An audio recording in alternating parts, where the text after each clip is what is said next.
Hello to everyone. आज की इस वीडियो में हम डिस्कस करने वाले हैं what is the difference between breathing and respiration. Let's start. What happens during breathing. Environment में ऑक्सीजन रिच एयर होती है। जब नेजल कैविटी के थ्रू हम इसे इनटेक करते हैं तो ये लंग्स में इंटर करती है और हमारा ये एरिया कहते हैं चेस्ट कैविटी स्वेल कर जाती है और डायफ्राम का मूवमेंट नीचे की ओर होने लगता है। डायफ्राम लंग्स के नीचे एक मस्कुलर स्ट्रक्चर है जिसको हम बोलते हैं diaphragm. So the intake of air rich in oxygen, this process is known as inhalation. इसके अपोजिट क्या होता है, जब हम CO2 रिच एयर को अपने लंग से नेजल कैविटी से बाहर की तरफ निकालते हैं, इस प्रोसेस में हमारा चेस्ट कैविटी श्रिंक कर जाती है और डायफ्राम का मूवमेंट ऊपर की ओर होने लगता है। So the process of giving out of air rich in carbon dioxide is known as exhalation। तो inhalation और exhalation का जो प्रोसेस है इसी को हम क्या बोलते हैं, ब्रीदिंग। तो ब्रीदिंग बस इनहेल करना और एक्सेल करना। ड्यूरिंग एक्सेलेशन जब CO2 रिलीज होती है तो ये प्लांट्स द्वारा यूज हो जाती है for photosynthesis. During photosynthesis plants release oxygen. Oxygen is used by human beings और एनी अदर ऑर्गेनिज्म। उसके बाद ड्यूरिंग ब्रीदिंग क्या होता है, जब नेजल कैविटी के थ्रू जब नेजल कैविटी के थ्रू एयर इनटेक करती है तो इस एयर पाइप के थ्रू ये दोनों लंग्स में इंटर कर जाती है। सपोज ये हमारा एयर पाइप आ रहा है, ये और ये वाला, तो ये एक यहाँ से इस लंग्स में इंटर करेगी एयर, यहाँ से इस लंग्स में इंटर करेगी।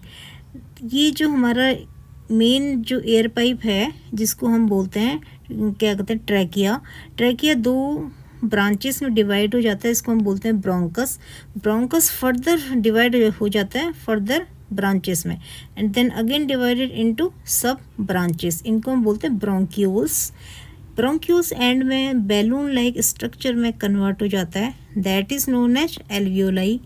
एक लंग में अप्रॉक्सीमेट 300 मिलियन एल्वियोलाई होते हैं जहाँ पर ऑक्सीजन और CO2 का एक्सचेंज होता है और इन्हीं एल्वियोलाई से ऑक्सीजन हमारे ब्लड में ट्रांसपोर्ट हो जाती है हीमोग्लोबिन के साथ बाइंड होके।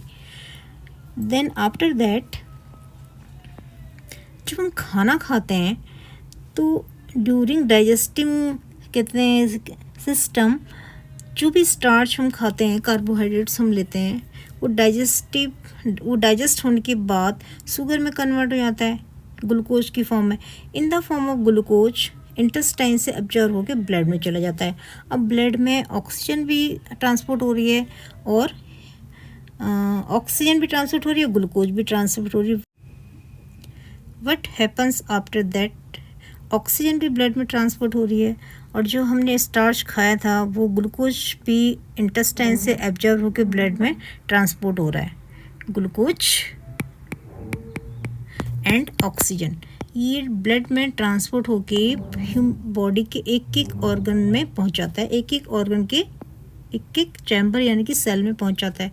ये ह्यूमन सेल का स्ट्रक्चर है। इस सेल में डिफरेंट ऑर्गेनेल्स होते हैं जैसे कि nucleus, cell membrane, ribosomes etcetera. उसमें से एक हमारा इम्पोर्टेंट ऑर्गेनेल्स है माइटोकॉन्ड्रिया में वो क्या होता है, ग्लूकोज और ऑक्सीजन जब सेल के अंदर पहुंचते हैं एक केमिकल रिएक्शन होता है इन द माइटोकॉन्ड्रिया। जब ग्लूकोज और ऑक्सीजन का पहुंचना और carbon dioxide, water and energy का रिलीज होना, इस प्रोसेस को हम बोलते हैं रेस्पिरेशन। इसको हम डिटेल में देख। This is the structure of mitochondria जहाँ पर एक्चुअल में रेस्पिरेशन होता है। रेस्पिरेशन मीन ग्लूकोज और ऑक्सीजन का मिलन होता है। जब ये दोनों मिलते हैं तो कार्बन डाइऑक्साइड बनती है, वाटर बनता है एंड एनर्जी रिलीज होती है जो कि ATP की फॉर्म में स्टोर हो जाती है। That process is known as respiration. So mitochondria are the site for the respiration. तो किसी भी ऑर्गेनिज्म में, चाहे वो एनिमल सेल हो या प्लांट सेल हो, माइटोकॉन्ड्रिया सेल के अंदर माइटोकॉन्ड्रिया एक प्लेस होता है जहाँ इन दोनों के मिलने से carbon dioxide, water and energy release होती है। That point and that is known as respiration. The energy released during the process of respiration is immediately used to synthesize ATP। जितनी भी एनर्जी यूज नहीं हो पाती वो ATP की form में स्टोर हो जाती है। ATP stands for adenosine try phosphate. इसी एनर्जी से हम सारे काम करते हैं, हम इसी से रनिंग करते हैं, दौड़ते हैं, फार्मर इसी से खेती करता है, एट्सेट्रा एट्सेट्रा। सारी एक्टिविटीज़, हम सारे काम इसी एनर्जी से करते हैं।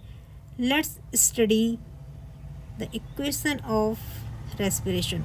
इसी को अगर हम इक्वेशन की फॉर्म में लिख दें तो हम इसे कहते हैं इक्वेशन ऑफ रेस्पिरेशन। माइटोकॉन्ड्रिया में क्या होता है, ये ग्लूकोज है जो हमने खाना खाया था, इंटेस्टाइन से एब्जॉर्ब हुआ था, ऑक्सीजन जो लंग्स से एब्जॉर्ब हुई थी, इन दोनों का मिलना होता है माइटोकॉन्ड्रिया में। जब ये दोनों माइटोकॉन्ड्रिया में मिलते हैं, they release carbon dioxide, water and usable energy in the form of ATP. This equation is known as chemical equation because this reaction this happens in the cell. That's why it is also known as cellular respiration. इसका एक और नाम है cellular respiration, क्योंकि respiration तो cell के अंदर mitochondria में होता है। Now definition of respiration. Respiration is a process in which glucose is broken down with the help of oxygen and energy is released along with the production of carbon dioxide and water.